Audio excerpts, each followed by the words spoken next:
ఈ ఆలయంలో రేపు ఆగస్టు 14వ తారీఖున కట్టుబట్టలతో వచ్చిన ఇద్దరు జంటకి వాళ్లే పట్టు వస్త్రాలు, మంగళసూత్రం, భోజనాలు కూడా ఏర్పాటు చేసి పెళ్లిళ్ళు చేస్తారటండి.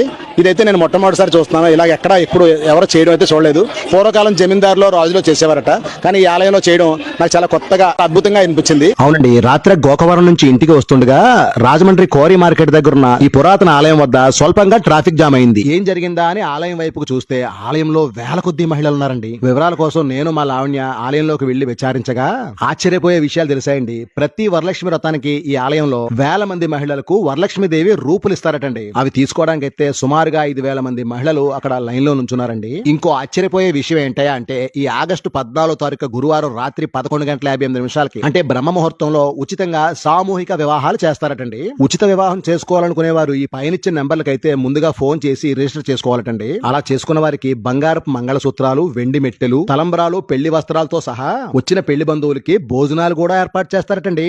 ఇంతటి మహోన్నత కార్యక్రమాన్ని చేసే ఈ ఆలయం అయితే శ్రీ వరాహ లక్ష్మీ నరసింహస్వామి వారి ఆలయం అండి. మరి అడ్రస్ అయితే మన రాజమండ్రి కోరి మార్కెట్ సెంటర్ లో డీమార్ట్ పక్కనే ఉంటుంది ఈ మహోన్నత ఆలయం. స్వామివారి సన్నిధిలో పెళ్లి చేసుకోవాలంటే పైన నెంబర్లు సంప్రదించండి. మరి మీ స్నేహితుల్లో పెళ్లిగాని ప్రసాదులు, పెళ్లిగాని జేజాములు ఉంటే ఈ వీడియోని వాళ్ళకి షేర్ చేసి మీ చేతుల మీదుగా ఒక పెళ్లి చేసిన పుణ్యం సంపాదించుకోండి.